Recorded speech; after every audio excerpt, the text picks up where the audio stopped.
science also. But as one who seeks to understand the relationship between the brain and our religious and spiritual selves, it is always encouraging and rewarding to see other scholars enter the fray. Some have a decidedly materialistic or atheistic perspective, while others have a more spiritual or supernatural perspective.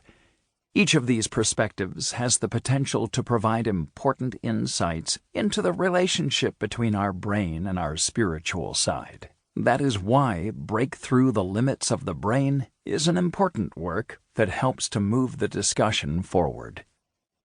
For those of you who find such perspectives of personal and practical value, exploring them as part of an overall journey through life with the ultimate goal of achieving some form of enlightenment, this book will be most intriguing. Andrew Newberg, M.D., Professor and Director of Research at Marcus Institute of Integrative Health, Thomas Jefferson University and Hospital.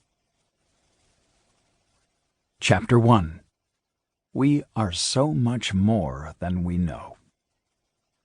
Stories reach us from around the world and through the centuries of people who have had extraordinary physical, mental, creative, intuitive, emotional, and perceptual experiences far beyond what are commonly considered possible. Charlotte Heffelmeyer, 19 years old and home with her family for Thanksgiving in 2017, heard a loud crash and a shout coming from the family garage. She found her father trapped under his GMC pickup truck, from which flames were rising. Charlotte still can't fully explain what happened next. "I lifted it, the truck, the first time. My father said, 'Okay, you almost got it.' Finally managed to get it on, the jack. It was some crazy strength, and then I pulled him out."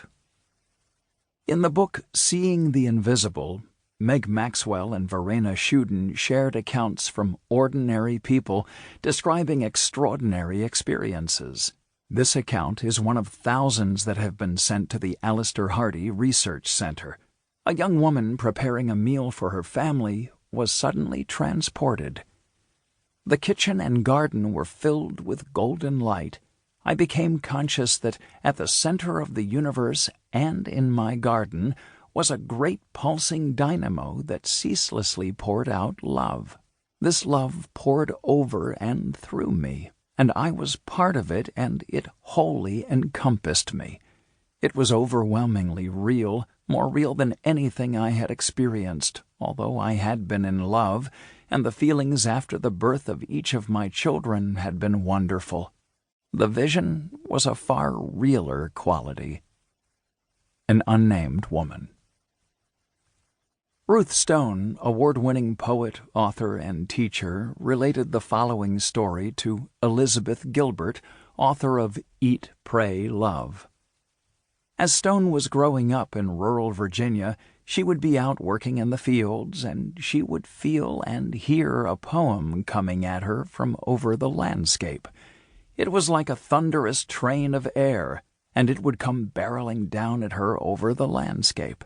And when she felt it coming, 'cause it would shake the earth under her feet, she knew she had only one thing to do at that point.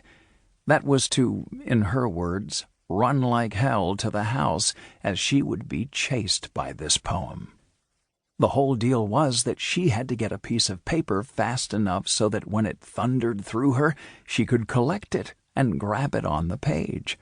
Other times she wouldn't be fast enough, so she would be running, and she wouldn't get to the house, and the poem would barrel through her, and she would miss it. And it would continue on across the landscape looking for another poet. And then there were moments where she would almost miss it. She is running to the house and is looking for the paper, and the poem passes through her. She grabs a pencil just as it's going through her, and she would reach out with her other hand, and she would catch it. She would catch the poem by its tail, and she would pull it backwards into her body as she was transcribing on the page. In those instances, the poem would come up on the page perfect and intact, but backwards from the last word to the first.